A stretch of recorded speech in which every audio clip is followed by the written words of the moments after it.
Décidément, la technique ne marche pas comme je voulais, puisque j'avais prévu de faire 1 heure d'enregistrement, mais ça se coupe toutes les 15 minutes. Donc on reprend, excusez-moi.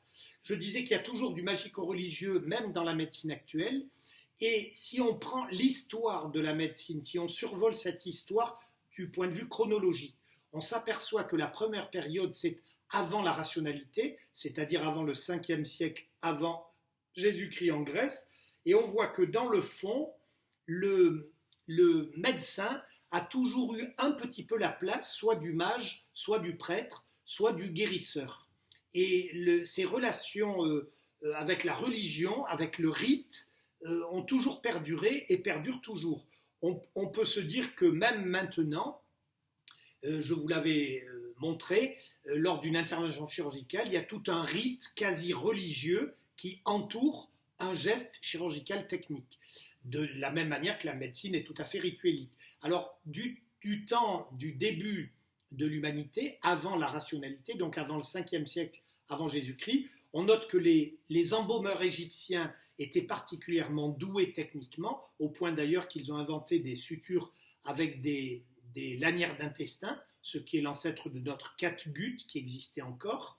Et ces embaumeurs devaient pratiquer leur dissection avec un rite qui a perduré jusqu'à la Renaissance, où les dissections étaient en fait réalisées dans un cadre rituel, dans un théâtre anatomique, etc.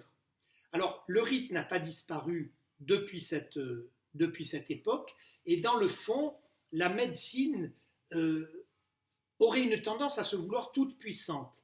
C'est-à-dire que, dans le fond, si on prend l'exemple du Covid, il est quasiment inadmissible que la médecine actuelle ne puisse pas sauver une jeune fille de 16 ans comme c'est malheureusement arrivé, ou ne puisse pas empêcher chez quelques enfants la maladie dite de Kawasaki qui entraîne des désordres et éventuellement le décès. C'est-à-dire comme si on assignait à la médecine un rôle qui n'est pas le sien, d'être absolument toute puissante. Comme si on disait, nous sommes au XXIe siècle, ça n'est pas normal de mourir du Covid. Hélas, c'est normal. Je vous rappelle que toutes les mesures qui ont été prises, et il faut évidemment les approuver, sont des mesures qui nous ont évité que les personnes qui devaient ne pas mourir après une infection au Covid ne meurent pas. Mais celles qui, malheureusement, quoi qu'on fasse, devaient mourir, la médecine ne peut pas les sauver. Il y aura toujours des morts dans toutes les maladies. Alors pour revenir au Covid, vous rappelez que le taux est relativement faible, même s'il est difficile à calculer. Il tourne autour de 0,5% sur des malades contaminés. Mais pour autant, sauver les malades sauvables, oui, mais il y a toute une partie de personnes qui ne sont pas sauvables. La médecine n'est pas toute puissante.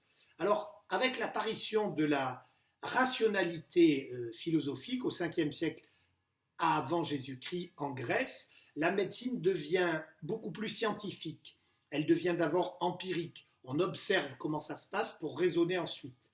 Et le premier médecin philosophe, c'est Hippocrate, qui a appliqué une vraie rationalité, qui s'est débarrassé de la conception, je dirais, trop magico-religieuse de la médecine d'avant lui. Et à propos d'un livre qui s'appelle De la maladie sacrée, Hippocrate a prouvé que l'épilepsie n'était pas une punition divine, mais que c'était une maladie qui avait des causes et des effets, et qu'il fallait traiter les causes et les effets pour la soigner. C'est-à-dire qu'on essaie de se débarrasser de la prééminence religieuse, de la punition divine, pour revenir dans une rationalité scientifique. La médecine, dans le fond, reste dans son rôle si elle utilise la méthode scientifique. Et elle perd un peu de son domaine si elle commence à s'expatrier, je dirais, dans des domaines du chamanisme, du guérisseur, du magnétiseur, domaines qui ne sont pas critiquables en soi, ils le sont lorsqu'on prétend que c'est de la médecine. Je ne dis pas qu'aller voir le guérisseur ou le magnétiseur, c'est mal. Je dis que si on va voir le guérisseur ou le magnétiseur à la place d'aller voir un vrai médecin avec une méthode scientifique, c'est dangereux. Mais qu'après le magnétiseur ait d'autres effets, oui, mais pas des effets médicaux, ce qui est tout à fait autre chose. Et je crois que l'extension du domaine de la médecine, elle commence là. Elle commence lorsque se scinde la médecine dite magico-religieuse et la médecine dite scientifique. Alors, Le tournant, évidemment, c'est la modernité dont on parle souvent au XVIe, XVIIe siècle, avec, vous vous rappelez, Descartes et Galilée. Galilée qui mathématise le monde et Descartes qui, dans le fond, considère que la médecine, la science d'abord, la connaissance scientifique va nous permettre d'être comme maître et possesseur de la nature. Et en étant maître et possesseur de la nature, évidemment, eh bien, on deviendra maître et possesseur de la médecine. Qui dit-il, la santé est sans doute le fondement de tous les biens. C'est-à-dire Descartes pose dès le XVIe siècle, 16-17, que la santé est le plus grand bien possible et que cette santé sera acquise grâce à la médecine qui va nous délivrer de tous les maux et les maladies, y compris peut-être de la vieillesse, et que cette médecine, évidemment, est nourrie par la science. C'est-à-dire que dans le fond, dès cette modernité, le domaine de la médecine s'étend dans le fond à une totalité. Et je crois que c'est le vrai début de la médicalisation de la société. Comme si la médecine, je reviens à ce que j'ai dit, était toute puissante, et comme si les progrès de la science appliqués à la médecine allaient nous permettre, dans le fond, de tout. Et là aussi, on retombe sur le transhumanisme à demi-mot. Alors le premier malentendu, c'est que dans le fond, la santé c'est le bonheur, et que sans la santé, on ne peut pas être heureux. Vous vous rappelez que, je vous le dis souvent, en janvier, on se souhaite bonne année, mais surtout bonne santé. Ben, évidemment, si on n'a pas la santé, c'est plus la peine de souhaiter la bonne année. Donc on ne peut plus souhaiter la bonne année à ceux qui sont supposés ne pas avoir la santé. J'ai bien dit supposés ne pas avoir, nous allons en parler, comme les diabétiques, les cancéreux, les arthrosiques ou les handicapés. Ce qui est évidemment complètement idiot. Et Comte-Sponville reprend d'ailleurs cette phrase que je vous cite souvent de Voltaire, « Cette année, j'ai décidé d'être heureux, c'est bon pour la santé ». Je crois que la santé n'est pas la même chose que le bonheur, et que le bonheur, c'est autre chose, et les deux d'ailleurs, santé et bonheur, sont des concepts intellectuels purs, on va en reparler. Alors évidemment, Descartes a fait une autre chose fondamentale, vous vous rappelez qu'il a inversé l'arbre de la connaissance, et dans le fond, le sommet de la connaissance, pour lui, c'est la mécanique, la médecine et la morale. Et les trois sont réunis. C'est-à-dire, et c'est intéressant, que la science n'est que mécanique, et comme la science, la connaissance de l'homme et de son fonctionnement, et donc de la médecine, ne raisonne que mécaniquement, eh bien, l'homme est un corps-machine. Et Lamétrie, un de ses élèves, dans le fond, aboutira à dire que dans le fond, eh bien, le corps n'est qu'une machine, il faut savoir la faire fonctionner. Donc le médecin est un super ingénieur mécaniste. Et surtout, on voit bien que la morale c'est l'éthique, c'est essayer de répondre à la question que dois-je faire de ma vie? Quel est le sens que je vais donner à ma vie? Dans le fond, le bonheur. Eh bien, le bonheur, il est forcément lié à la science et à la médecine, et la boucle est bouclée. Quand Descartes nous dit que les trois sciences, les trois connaissances absolues, dans le fond, que va nous permettre l'arbre de la connaissance, sont la médecine, la mécanique et la morale. Dans le fond, il lie ces trois domaines, alors que, j'essaie de vous le dire, la médecine est autre chose que l'éthique, même si la médecine doit être éthique, et que la mécanique, que la médecine n'est pas une science mécanique, c'est beaucoup plus autre chose. On va essayer de le clarifier. Alors évidemment, à la même époque, au XVIe, XVIIe siècle, vous vous rappelez qu'on avait parlé de Francis Bacon, entre autres, avec la Nouvelle Atlantide, comme de Thomas More avec l'Utopie, c'est-à-dire le monde s'ouvre, c'est la Renaissance, vous le savez, et la science va développer la médecine qui va apporter le bonheur. Et Bacon, dans une liste à la Prévert, dit dans sa cité idéale, la Nouvelle Atlantide, je vous rappelle que le conseil quasi-exécutif de la Nouvelle Atlantique, c'est un conseil scientifique, un peu comme celui qui est aux côtés de Macron, et que ce conseil scientifique vous fait penser, dans le fond, au CNRS ou à l'INSERM. Et la science va développer la médecine qui pourra donc apporter le bonheur avec des tas de merveilles naturelles. Et Bacon fait toute une liste, je dis à l'après-vert, de ces merveilles apportées par la médecine sur l'appui de la science. Alors on voit que là aussi, la médecine sort de son domaine purement médical, comme si la médecine était la solution à tous nos maux.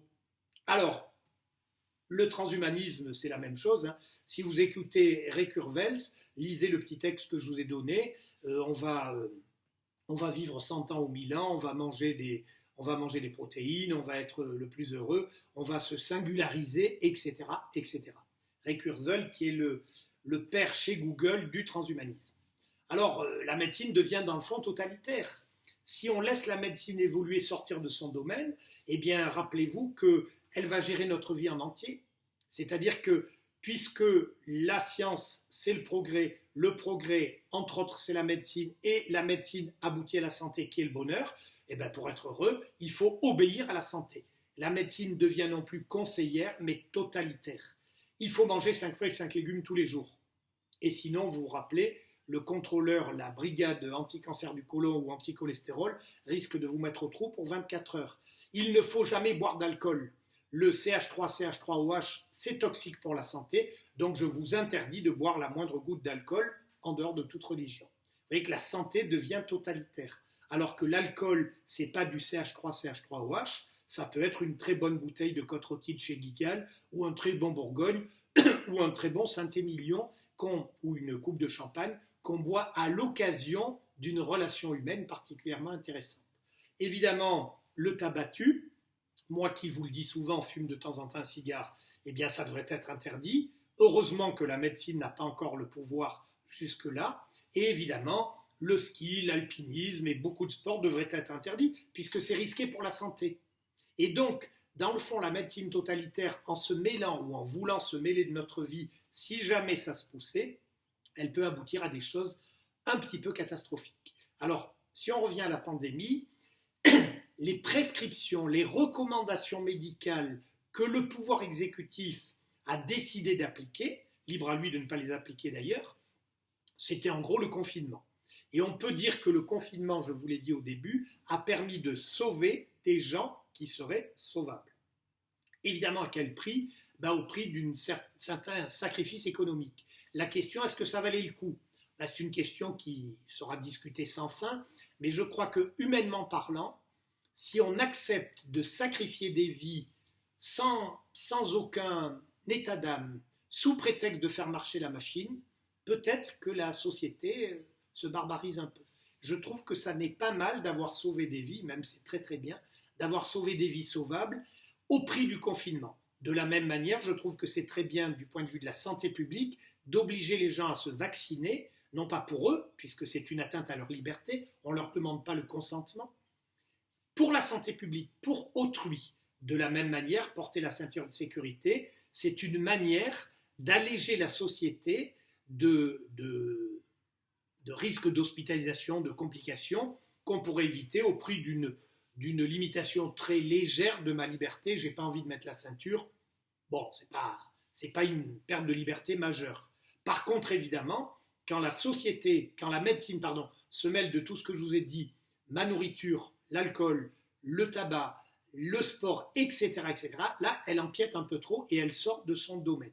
Le domaine de la prévention reste encore de la médecine, mais au moins que ce ne soit qu'un conseil, sauf quand il s'agit de santé publique, vaccination, protection, etc., et eau potable, mais dès qu'il s'agit de vie personnelle, foutez-nous la paix.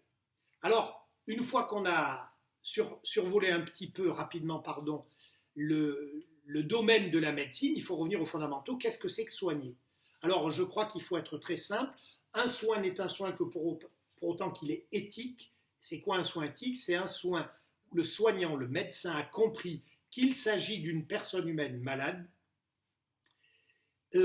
que je sais, moi soignant, que j'utilise toujours une technicité dangereuse que je dois maîtriser. Il n'y a pas de soin sans technicité, pour essayer, dans le fond, d'être le plus juste possible vis-à-vis de M. Dupont ou de M. Durand, c'est-à-dire de lui faire le plus de bien possible, d'être bienfaisant ou bien traitant, en sachant qu'il n'y a aucun code absolu qui puisse me dire comment faire pour être justement bien traitant. Je veux parfois l'être et parfois ça ne marche pas. Humilité. Alors, on a dit que le soin est une action aussi, il faut s'en rappeler, ça n'est pas une fabrication. Vous savez que dans la fabrication, je fabrique un objet que je connais avant même de le fabriquer. Par exemple, le potier fabrique des poteries. Mais avant même de fabriquer une poterie, il sait très bien ce que c'est qu'une poterie, donc il connaît